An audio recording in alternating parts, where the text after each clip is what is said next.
कर्पूरगौरं करुणावतारं संसारसारं भुजगेन्द्रहारं सदा वसन्तं हृदयारविन्दे भवं भवानी सहितं नमामि।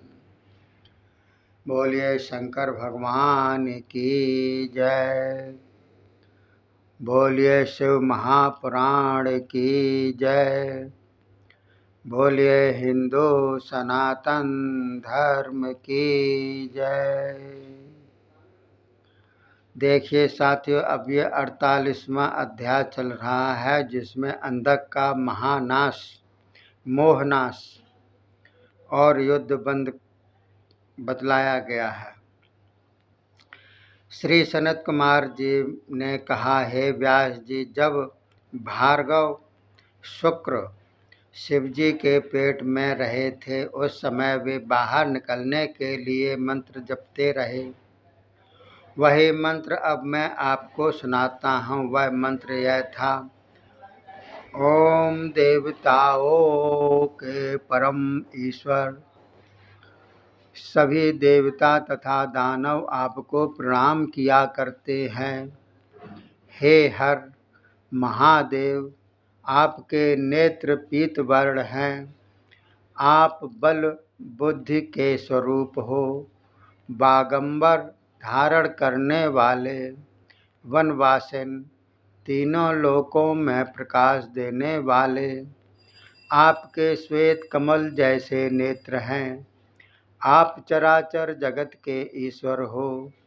सृष्टि को प्रलय करने में समर्थ अग्नि रूप हो, और आप ही गणेश, लोकपाल, महाभुजी, अनेकों हाथों को धारण करने वाले हो। त्रिशूलधारी हो। बड़ी बड़ी भयानक दाढ़ों वाले आप ही काल हो। हे महेश्वर, आप अव्यय काल रूप हो। नीलकंठ हो। बड़े उदर वाले हो। सब गणों के स्वामी, सर्वभाव, सबकी आत्मा आप हो। सर्वव्यापक हो। मृत्यु के निवारक आप मृत्युंजय भगवान हो। वेदांत आपका ही वर्णन करते हैं। आप तप द्वारा ही प्रसन्न होते हैं। पशुपति, व्यंग रूप, शूलहस्त, वृषकेतु, जटाधारी, हर महायशस्वी, भूतनाथ,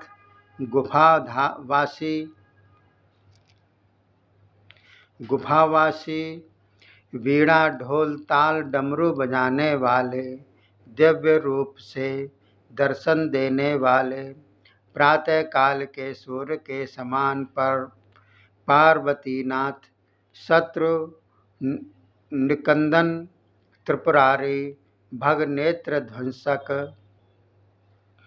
पूषा के दांत उखाड़ने वाले, पशुहस्त, प्रलय रूप, तांडव करने वाले, प्रलयंकर, शंकर, उल्कावदन, अग्निध्वज, मुनिजनों को प्रकाश देने वाले, निशापति, पिता, लोकों में श्रेष्ठ, कामदेव, भिक्षुक स्वरूप, जटिल, इंद्र का हाथ रोकने में समर्थ, व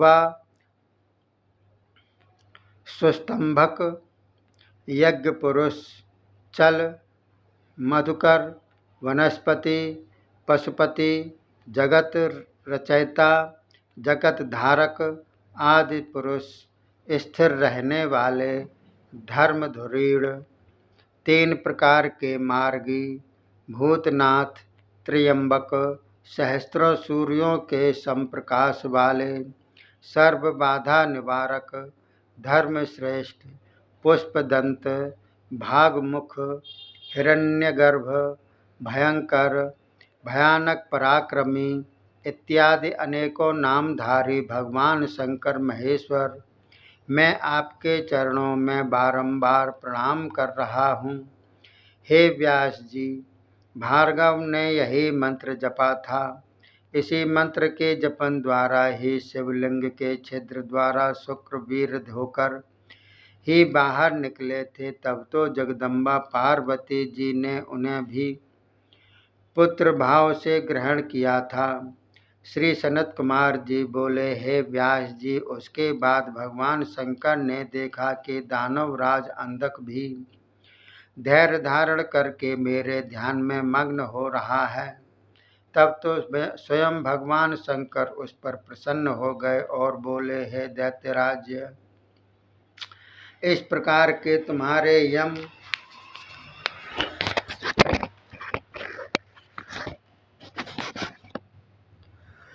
नियम, शूरता, धैर्य आदि गुणों से मैं प्रसन्न हो गया हूँ।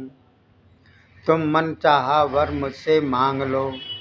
इतना सुनकर अंधक ने घोंटू जमीन पर टेक लिए और हाथ जोड़कर कांपता हुआ बोला, हे भगवान, आप क्षमा करें, मैं युद्ध में निंदनीय वचन बोलकर आपका अपराध कर चुका हूँ और फिर माता पार्वती जी को भी मैंने काम दृष्टि से देखने का अपराध किया है।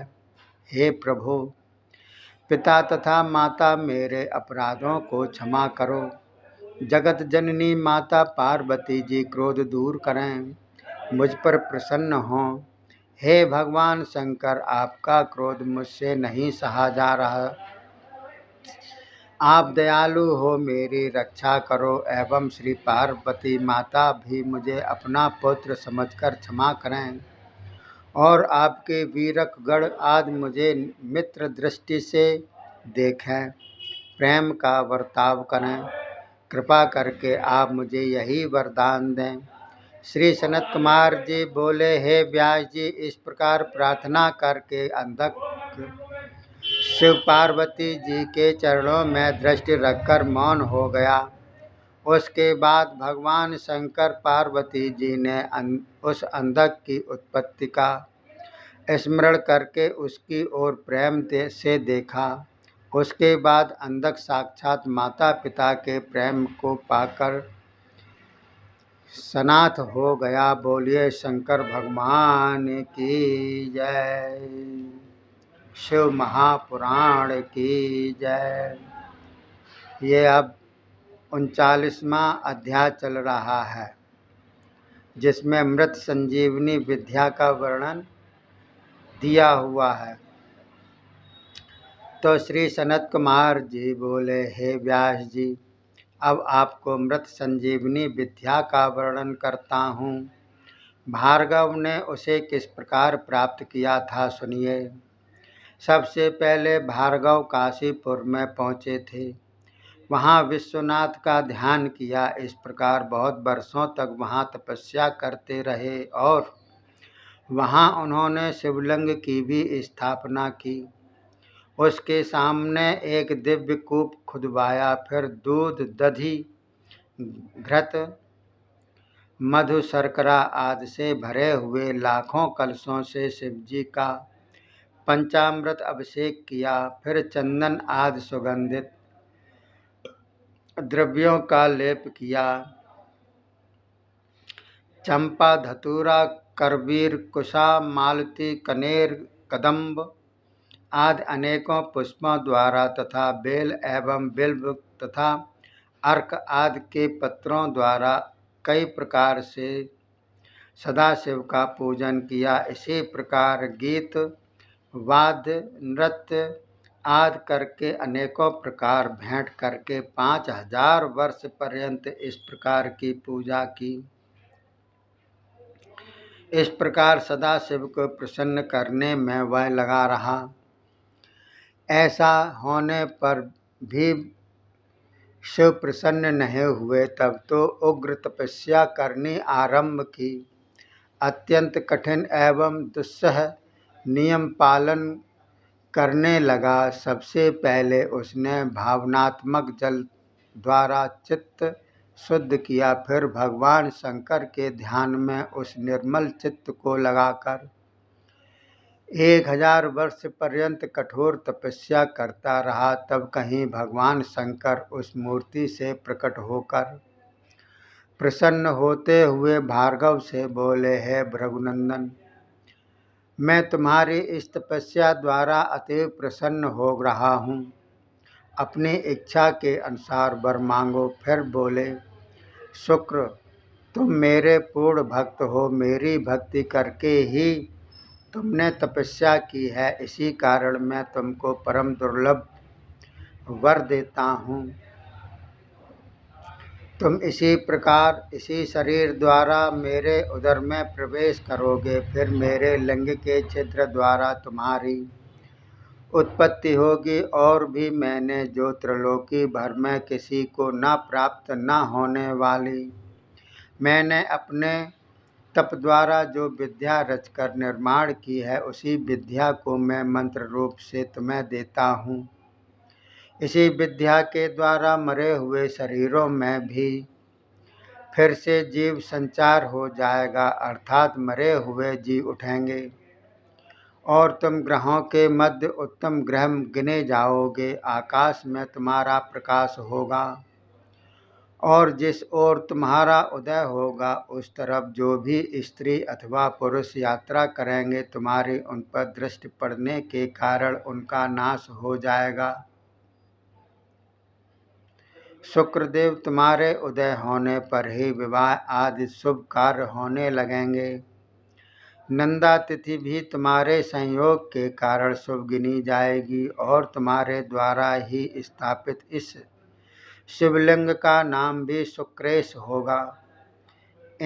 इसके पूजन से मनुष्यों के मनोरथ पूर्ण होंगे एवं जो निर्वीर्य किंवा अल्पवीर पुरुष इस लिंग की पूजन करेंगे, वे वह वीर संपन्न हो जाएंगे, उनको पुत्र प्राप्ति होगी। बोलिए शंकर भगवान की जय। शिव महापुराण की जय। हिंदू सनातन धर्म की जय। देखिए साथियों, ये अध्याय समाप्त होता है। अगला 50वां अध्याय चलेगा, जिसमें शिव पार्वती का विहार बतलाया गया है। तब तक के लिए धन्यवाद। जय हिंद, जय भारत।